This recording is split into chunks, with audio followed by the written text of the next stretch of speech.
বিসমিল্লাহির রহমানির রহিম। সুপ্রিয় শিক্ষার্থীবৃন্দ, কেমন আছো তোমরা? আশা করি সবাই ভালোই আছো। বৈশ্বিক মহামারী করোনা ভাইরাসের কারণে আজকের এই অনলাইন ক্লাসে তোমাদেরকে স্বাগত জানাই। আমি মোহাম্মদ বশির আহমেদ, প্রভাষক রাষ্ট্রবিজ্ঞান, জালালপুর ডিগ্রি কলেজ। তো আমি গত ক্লাসে পৌরনীতি ও সুশাসন প্রথম পত্রের 9ম অধ্যায়ের আমলাতন্ত্রের ভূমিকা ও কার্যাবলী নিয়ে আলোচনা করেছিলাম। আজ আমি আমলাতন্ত্রের ত্রুটি বা সমালোচনা নিয়ে আলোচনা করব। আশা করি তোমরা সবাই আমার সাথেই থাকবে। প্রথমেই জনস্বার্থের প্রতি উদাসীনতা। প্রতিটি রাষ্ট্রই আমলাতন্ত্র গুরুত্বপূর্ণ ভূমিকা পালন করে, একথা সত্য। তবে আমলাতন্ত্র সরকারি প্রশাসনকে নিজেদের নিয়ন্ত্রণে নিতে সকলের কাছ থেকে বিচ্ছিন্ন হয়ে পড়ে, ফলে জনগণের প্রতি উদাসীন হয়ে যায়, জনগণের দাবি দাওয়া প্রতি উদাসীন থাকে এবং তারা জনস্বার্থে কাজের পরিবর্তে তাদের স্বার্থ নিয়ে তখন ব্যস্ত থাকে। বিধায় এখানে জনস্বার্থ উপেক্ষিত হয়। এটা হচ্ছে আমলাতন্ত্রের অন্যতম একটি ত্রুটি।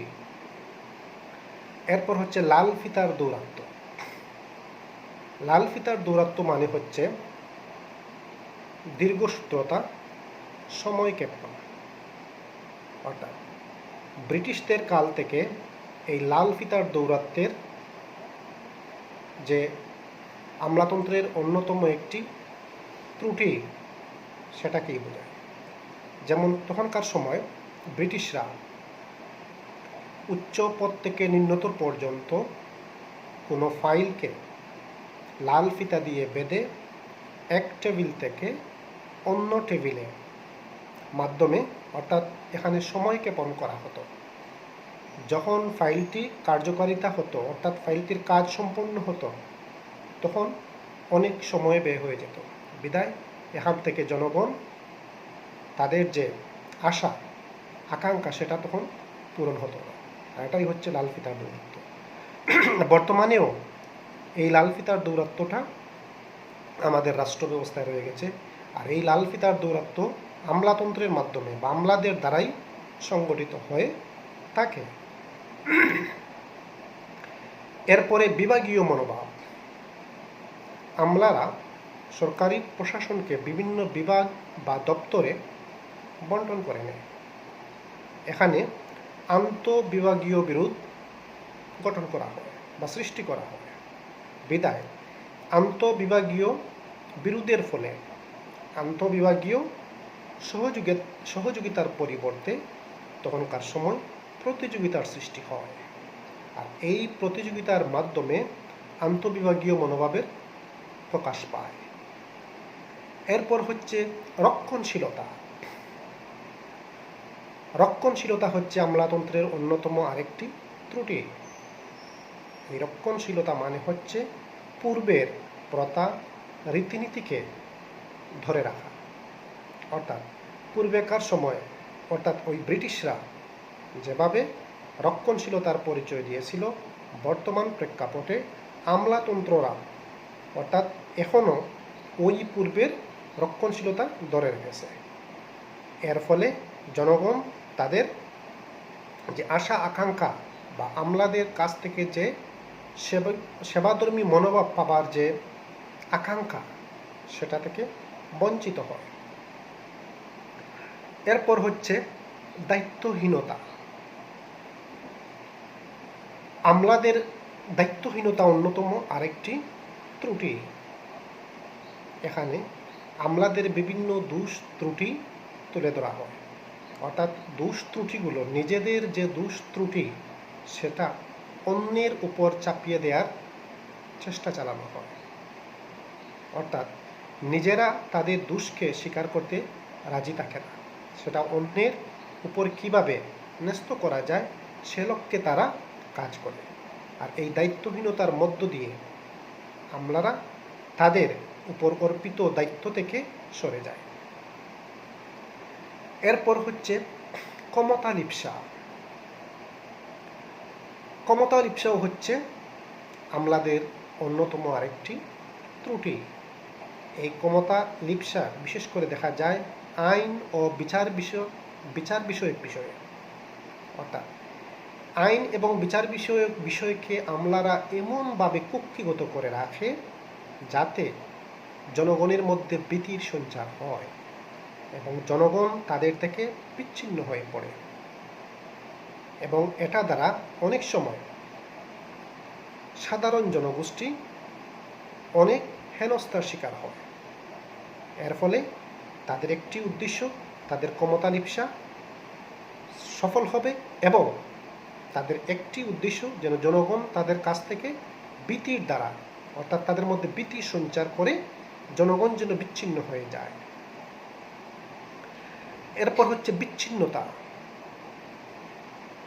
বিচ্ছিন্নতাও হচ্ছে আমলাতন্ত্রের অন্যতম আরেকটি ত্রুটি। এই বিচ্ছিন্নতার মাধ্যমে আমলাদের মধ্যে এমন কিছু আদব কায়দা, ভাব ভঙ্গি, তাদের বিচরণ, এসব আচরণের দ্বারা তারা সম্পূর্ণ স্বতন্ত্র রূপে নিজেদের সক্রিয় বৈশিষ্ট্যতা প্রকাশ পায়। এর মাধ্যমে যাতে জনগোষ্ঠী, আপামর জনগোষ্ঠী তাদের থেকে সরে যায় এবং তাদের এই অন্যরকম আচরণের একটি উদ্দেশ্য, সেটা হচ্ছে স্বতন্ত্রতা সৃষ্টি, অর্থাৎ সবাই যেন তাদের কাছ থেকে দূরে চলে যায়, তাদের কাছে না যেতে পারে।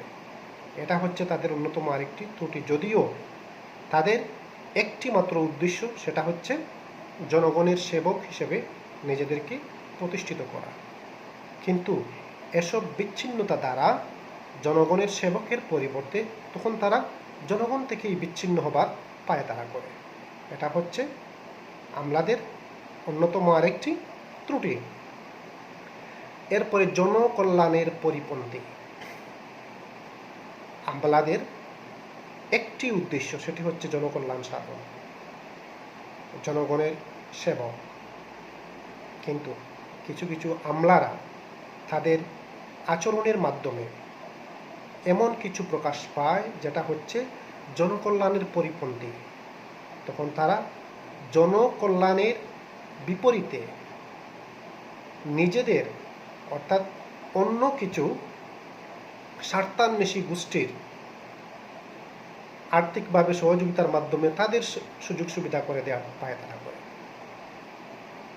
অর্থাৎ তখন আর জনকল্যাণ তাদের উদ্দেশ্য থাকে না, এবং কিছু কিছু আমলা নিজেদের স্বার্থ চরিতার্থ করার জন্য কাজ করে থাকে। বিধায় এখানে জনকল্যাণ থেকে তারা সরে যায় এবং জনগণ তাদের দাবি দাওয়া থেকে, তাদের যে আশা আকাঙ্ক্ষা, সেটা থেকে সরে যায় বা সেটা থেকে বঞ্চিত হয়। এরপর দুর্নীতি ও স্বজনপ্রীতি। আমলাদের অন্যতম আরেকটি হচ্ছে দুর্নীতি এবং স্বজনপ্রীতি।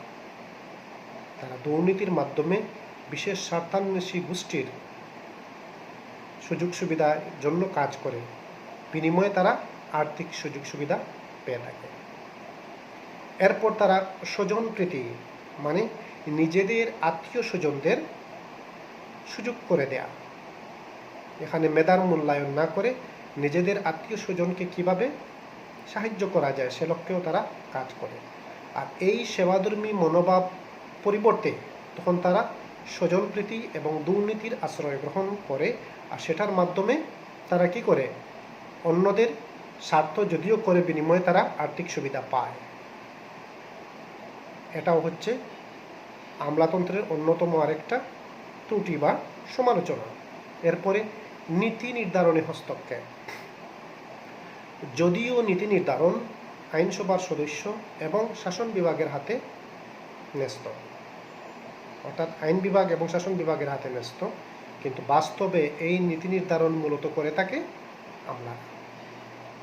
অনেক সময় দেখা যায় এইসব আমলারা নীতি নির্ধারণীয় হস্তক্ষেপ সৃষ্টি করে, কারণ এখানে তাদের একটি লক্ষ্য থাকে তখন ওই নীতি নির্ধারণ দ্বারা বিভিন্ন স্বার্থান্বেষী গোষ্ঠী বা নিজেদের কতটুকু স্বার্থ সিদ্ধি সফল করা যায়।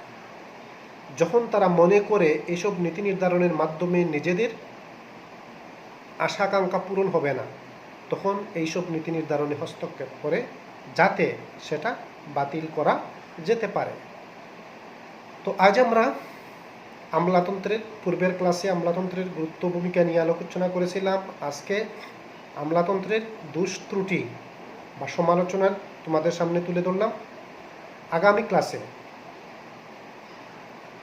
জনসেবায় আমলাতন্ত্রের ভূমিকা বা গণতন্ত্রে আমলাতন্ত্রের ভূমিকা নিয়ে আলোচনা করব। আশা করি তোমরা আগামী ক্লাসটিও দেখবে আর প্রতিটি ক্লাস তোমরা মনোযোগ সহকারে দেখবে এবং শেখার চেষ্টা করবে।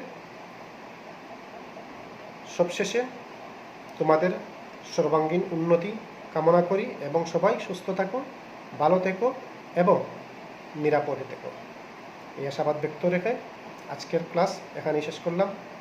আল্লাহ হাফেজ।